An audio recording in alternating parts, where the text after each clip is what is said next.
Philippe et sa femme, Claire, étaient mariés depuis plus de 30 ans.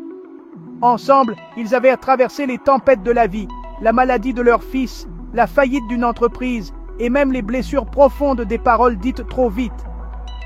Pourtant, une chose persistait, Claire ne pardonnait pas. Elle priait, assistait aux offices, chantait les louanges à l'église. Mais dès qu'on mentionnait sa sœur ou cette voisine qui l'avait trahie, son visage se fermait. Je peux prier pour elle, mais pardonner, jamais.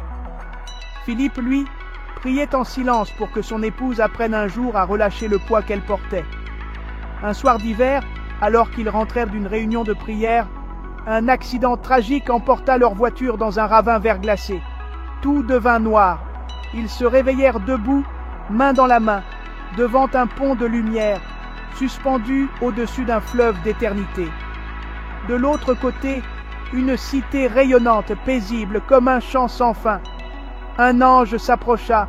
Il sourit à Philippe et dit « Bienvenue, serviteur fidèle, entre dans la joie de ton Seigneur. » Philippe se tourna vers Claire, prête à l'accompagner, mais l'ange leva la main. Elle ne peut pas traverser. Son cœur est encore plein de chaînes. Claire trembla. « Mais j'ai servi à l'église, j'ai donné, j'ai prié. » L'ange répondit avec une voix douce mais ferme. « Tu as prié avec tes lèvres, mais gardé la haine dans ton cœur. Le pardon n'était pas une option pour toi, mais une résistance. Tu as fermé des portes que l'amour voulait ouvrir. » Claire tomba à genoux. « Mais j'aimais Dieu. Aimer Dieu, c'est aimer aussi ceux qui t'ont blessé. Le pardon n'est pas une faiblesse, c'est la clé du royaume. » Philippe pleurait. Il voulait rester avec elle, mais le pont commençait à se refermer. Il murmura « Claire, pardonne, il n'est pas trop tard. » Mais elle était figée, ses mains serrant encore des souvenirs de colère et de blessures. Alors Philippe traversa, le cœur lourd, pendant que Claire était doucement ramenée dans l'ombre, vers un lieu où les âmes apprennent encore à aimer. Chrétiens, souvenez-vous, la foi sans pardon est comme une lampe sans lumière.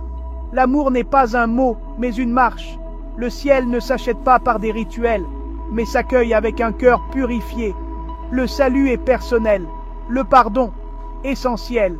Que cette prière soit sur vos lèvres. Seigneur, arrache de mon cœur toute racine d'amertume. Donne-moi de vivre une foi vraie, faite de pardon, de compassion et d'humilité. Car sans l'amour, je ne suis rien.